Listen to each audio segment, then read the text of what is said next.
Hello students, welcome to the class. Today we will discuss about chapter number 6 from your civics, which is gender and our country. Students, although the word gender and sex both imply the state of being a male or a female, they are used in somewhat different ways. So, here in the picture, I have given the definition of both the term. Try to read the term and understand it.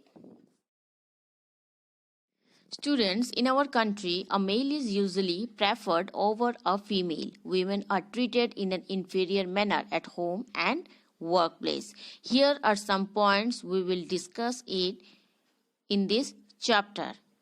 Girls are generally married young and they become young mothers. They also shoulder all domestic responsibilities and receive little schooling. So here in this chapter we will discuss about the role of women in the society and their obstacles and success.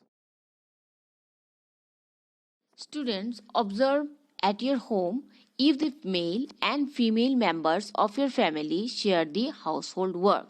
Who is doing more work for the family and home? What happens if women refuse to do the household work? Here in the picture you can see the women at different works. They work for different purposes. Women are not paid for the work that they have to do at home. As such, it is just devalued and invisible. Next, domestic helpers are usually women. In towns and cities, a lot of household work is done by them.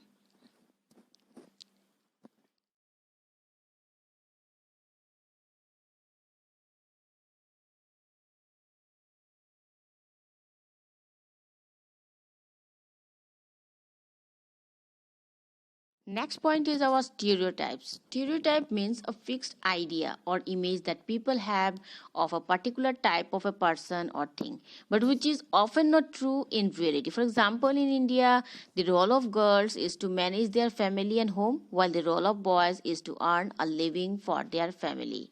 Here in the picture, I tried to set up an example and a difference and what is the real meaning of stereotype. Hope you understand.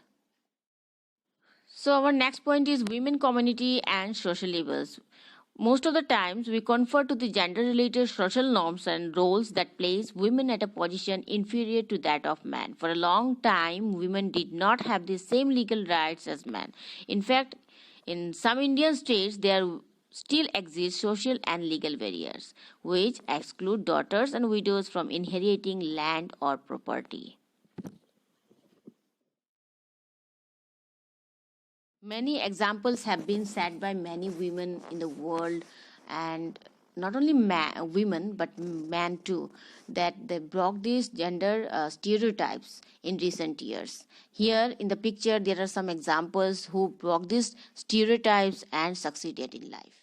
Women in public places. Women face harassment, crime, and violence in rural and urban areas, both in developed and underdeveloped countries. They do not feel themselves safe at any particular place. So, it gives a negative impact on their physical and mental health. Media plays a very important role in influencing women's stereotypes. For example, advertisers tend to show women to gender specific roles like cooking, cleaning, and buying groceries. This kind of images make the society place women in gender specific roles. In India, the education of women is considered as a burden on the financial resources of the family, and so they receive little schooling. In traditional Indian societies, girls were not allowed to go to school. They stayed home and did the domestic work at home with their mother. However, with the changing time, gradually more and more girls are getting education. Our next point is equality, constitution, and gender. The essence of the Indian constitution lies in the idea of equality.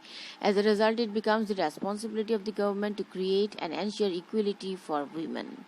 It is vital for a woman to attend school, choose a career, work outside the school, be treated as an equal, and feel respected at home and in the society to create equality among men and women. Our next point is government initiatives. The government of India has taken many initiatives to empower the women.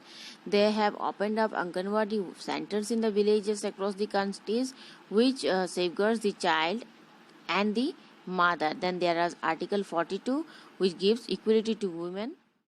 So, our last topic is understanding inequality. So, students, to ensure equality to women, we will have to start working at the ground level, that is, from our home. We should ensure that females are given equal chance of education and employment. But most importantly, we must change our mindset to abolish the prevailing social norms, because the household chores should be divided equally among all the family members, including the males of the family. So this was all about the chapter. Hope you have understood the chapter. Thanks for watching the video.